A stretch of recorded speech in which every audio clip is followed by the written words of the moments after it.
Et puis le petit Josua qui progresse, et puis deux gamins attachants.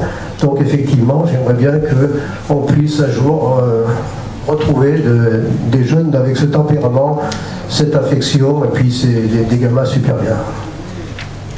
Patrick Vieira. Moi je l'appelle Patrick Vieira. Ouais, Vieira, tu l'appelles. Si je trouve qu'il ressemble.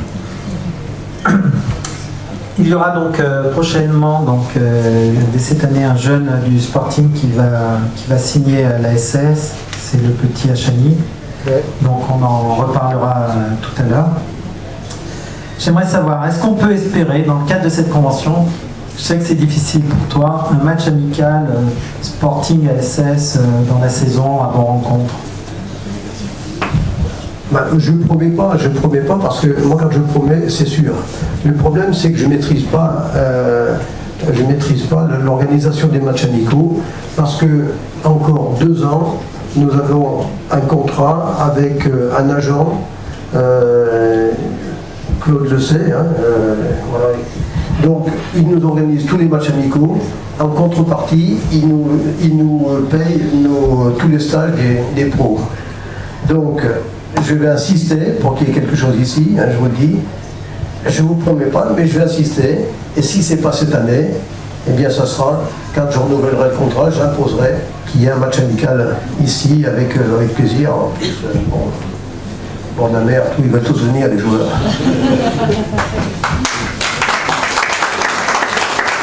C'est certain que moi je le vois, tu sais, j'ai beaucoup plus de demandes de joueurs pour venir à Toulon que pour venir à Feur. Je ne sais pas si c'est le soleil, la mer, je ne sais pas. Et pourtant, notre région mérite d'être connue. Si tu le permets, donc je vais demander à Georges de venir vers moi. Georges, donc joueur emblématique de la grande équipe de la SS, capitaine de l'équipe de France. Est-ce qu'on peut reparler de cette finale de 76 ou est-ce que tu en as... Ça en fait plus. Je peux en parler parce que j'y étais pas. Moi j'étais transféré à Marseille en 74-75, en décembre 74. J'ai loupé la finale de Glasgow, mais avant on avait fait des belles rencontres parce qu'on avait battu le Bayern de Munich, le Sporting de Lisbonne. On avait fait Split qui était extraordinaire à l'époque. J'ai eu la chance, moi, de jouer à Saint-Étienne, mais dès l'âge de 12 ans. J'ai signé au club à l'âge de 12 ans. Et j'ai eu la chance de remporter, je veux rester un peu modeste, j'ai eu que 6 titres avec Saint-Étienne et 4 Coupes de France. Et pour vous faire rire, je vais vous dire, la 4e, je l'ai eu avec Marseille, mais contre qui ? À votre avis? Lyon. Contre Lyon, Paris. Non, je crois que le football est une bonne chose, une vraie belle... Pour moi, c'est un rêve et je vis toujours un rêve parce que je vais avoir 66 printemps, je joue encore avec les anciens verts de Saint-Étienne, enfin, ce qu'il en reste, c'est ce qui nous reste de positif. On se retrouve les dimanches matins pour jouer au football. Et je crois que le football, c'est le seul endroit où on oublie tout. On a un ballon qui court et on est derrière ce ballon, on est comme des gamins. On est comme des gamins, c'est vrai qu'on passe plus de temps maintenant à s'engueuler que de jouer, mais c'est une très belle chose. Et je crois qu'il faut revenir un peu dans ce jeu-là parce que c'est vraiment une réalité. J'ai vu jouer pas mal de matchs. J'ai un souvenir, moi, ici à Toulon, quand j'ai démarré avec Marseille, on est venu faire un match amical. Et en face, il y avait Tigana qui commençait sa carrière. Le postier, on l'appelait à l'époque. Dis donc, un match amical entre Marseille et Toulon, c'est possible, ça. Marseille-Toulon, ça sera difficile parce que c'est chaud dans le... Moi, je connais le public toulonnais, le public marseillais, c'est très chaud, mais en football, c'est le seul endroit où on peut se rejoindre et essayer d'avoir de la joie ensemble. C'est ce qui réunit un peu Roland. Roland a réussi quelque chose d'extraordinaire parce que contre Marseille, il y avait une ferveur au stade et il n'y a pas eu d'incident du tout du côté de Marseille, du côté stéphanois. Et je crois qu'il faut revenir sur ces valeurs-là. Le public est prêt à écouter parce qu'il se rend compte qu'il y a des débordements qui servent à rien et qui nuisent à la vie de tout le monde et à la joie de jouer de tout le monde sur le terrain aussi. Merci Georges. Donc juste pour revenir, tu as joué une fois contre le Sporting de Toulon dans ta carrière, une seule fois, c'est ça? Oui, c'était un match amical, on était venu avec Marseille. Et il y avait qui? Donc Tigana? Il y avait Tigana, de l'autre côté il y avait les deux Brésiliens, il y avait Jair et Paulo César, Marius Trésor, Albert Raymond, Yazaldé, oui, Nogues aussi. Et du côté de Toulon, Ça nous rajeunit. Je sais qu'il y en a beaucoup qui ne m'ont pas vu jouer. Si vous voulez, j'ai mes cassettes là dans la voiture. Non, mais c'est quelque chose d'extraordinaire. Et un petit mot sur la préformation, parce que c'est vrai que le football est très difficile et très délicat. Sur 100 gamins qui rentrent en 14 ans au centre de formation, il y a 3% de réussite. Première, deuxième et nationale. Donc il reste peu de choses, c'est pas énorme, et il faut le dire aux parents qui mettent leurs gamins dans un centre de formation, c'est pas facile. Mais le côté intéressant, c'est qu'en jouant au football, ces gamins-là peuvent jouer même en honneur où vous êtes en ce moment-là, CFA, CFA2, et se servir du football pour se reconvertir dans la vie. Et je crois que c'est le but de tout joueur, de tout passionné de football, c'est continuer sa passion, et si on ne peut pas atteindre le haut niveau, d'avoir une activité à côté du football et se servir du football pour se promotionner. C'est vrai ce que tu dis, Georges, c'est vrai qu'on reçoit, donc on vient de recevoir d'ailleurs la liste des joueurs non conservés par la SS en tant que club partenaire. Et c'est vrai que quand on prend contact avec eux, ils ont un stade à passer, notamment les joueurs de CFA, en disant écoutez, vous ne serez pas pro si la SS ne vous garde pas, c'est que vous ne serez pas professionnel, donc il faut déjà penser à la reconversion. Et c'est vrai que ce qu'on leur propose, c'est ça, c'est de pouvoir allier les clubs amateurs de haut niveau, donc le football à haut niveau et une reconversion immédiate. Encore qu'on a beaucoup de joueurs qui n'arrivent pas tout de suite en sortant du centre de formation de se propulser dans un club professionnel. On a beaucoup de joueurs qui arrivent à 23-24 ans à maturité. Des gamins qui sont partis plus jeunes de chez nous, mais qui rebondissent une fois que la carrière, on a 23-24 ans, il y a du monde à la maison, il y a des enfants, il y a madame qui réclame un peu plus, et les gars vont peut-être plus loin dans l'effort et se retrouvent un peu plus méchants envers eux-mêmes sur le terrain, parce qu'il faut être méchant avec soi-même pour faire des performances. Merci Georges, je vous demande d'applaudir l'un des plus beaux palmarès que fait la France. On va demander maintenant à Alain Martin de venir me rejoindre. Donc Alain qui est donc responsable des partenaires, des clubs partenaires à la SSE. Et écoutez, j'aimerais bien que vous nous racontiez un petit peu le nombre de clubs que ça représente.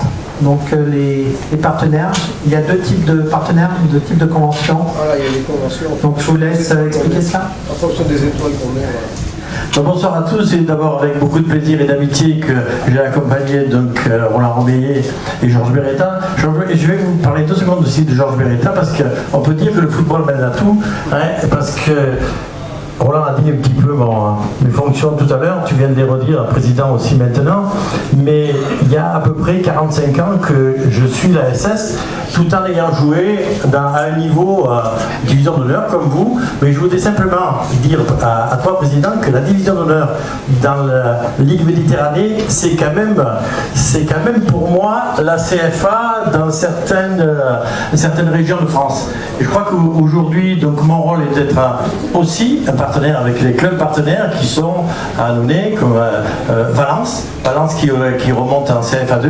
J'ai eu une expérience malheureuse avec Valence, puis que je suis resté 5 ans président de club. On a beaucoup de regrets aujourd'hui avec Laurent Meillet, parce qu'on aurait pu faire les choses autrement, mais les choses sont mal passées.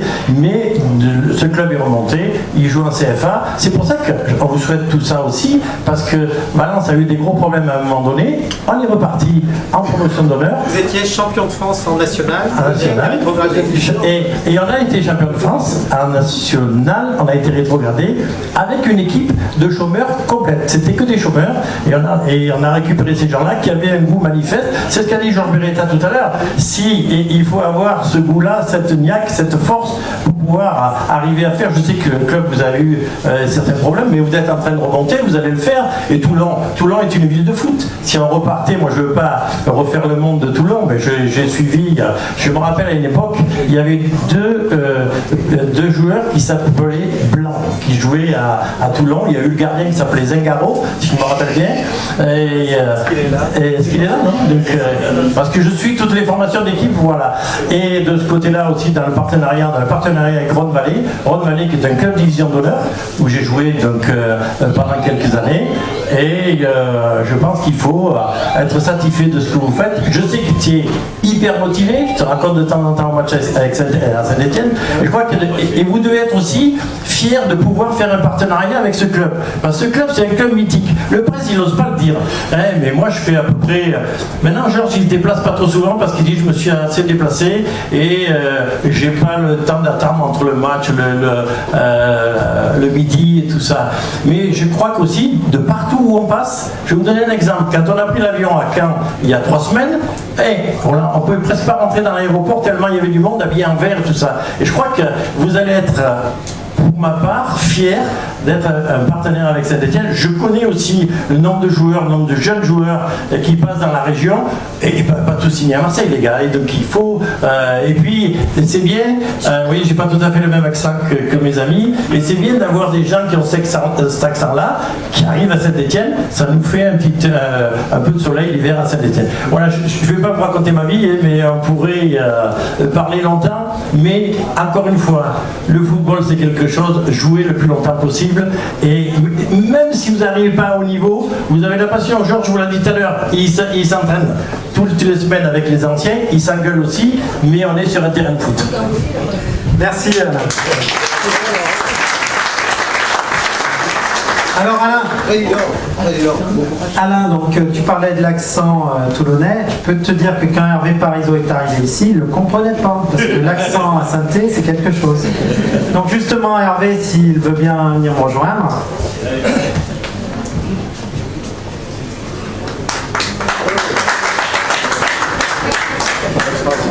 Donc Hervé Parisot, donc manager du Sporting, pose donc ta veste. Voilà.